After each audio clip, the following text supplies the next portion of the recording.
New International Version, Matthew chapter 9, Jesus stepped into a boat, crossed over, and came to his own town. Some men brought to him a paralyzed man, lying on a mat.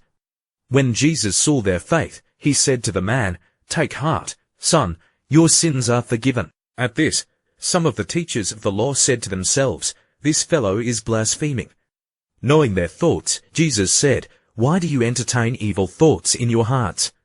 Which is easier, to say, 'Your sins are forgiven,' or to say, 'Get up and walk'? But I want you to know that the Son of Man has authority on earth to forgive sins." So he said to the paralyzed man, "Get up, take your mat, and go home." Then the man got up and went home. When the crowd saw this, they were filled with awe, and they praised God, who had given such authority to man. As Jesus went on from there, he saw a man named Matthew sitting at the tax collector's booth. "Follow me," he told him, and Matthew got up and followed him. While Jesus was having dinner at Matthew's house, many tax collectors and sinners came and ate with him and his disciples.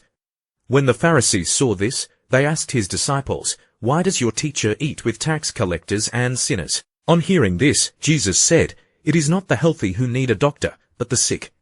But go and learn what this means. I desire mercy, not sacrifice, for I have not come to call the righteous, but sinners." Then John's disciples came and asked him, "How is it that we and the Pharisees fast often, but your disciples do not fast?"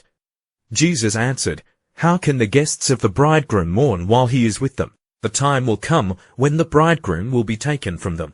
Then they will fast.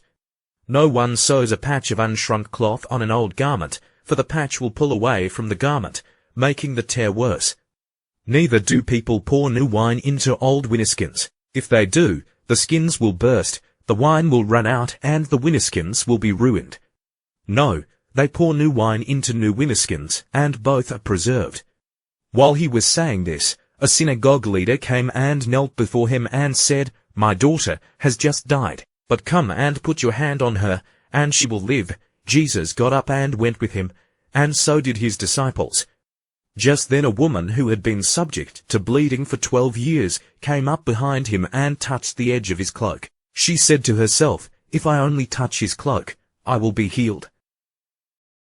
Jesus turned and saw her. "Take heart, daughter," he said, "your faith has healed you," and the woman was healed at that moment. When Jesus entered the synagogue leader's house and saw the noisy crowd and people playing pipes, he said, "Go away. The girl is not dead but asleep." But they laughed at him. After the crowd had been put outside, he went in and took the girl by the hand, and she got up. News of this spread through all that region. As Jesus went on from there, two blind men followed him, calling out, "Have mercy on us, Son of David."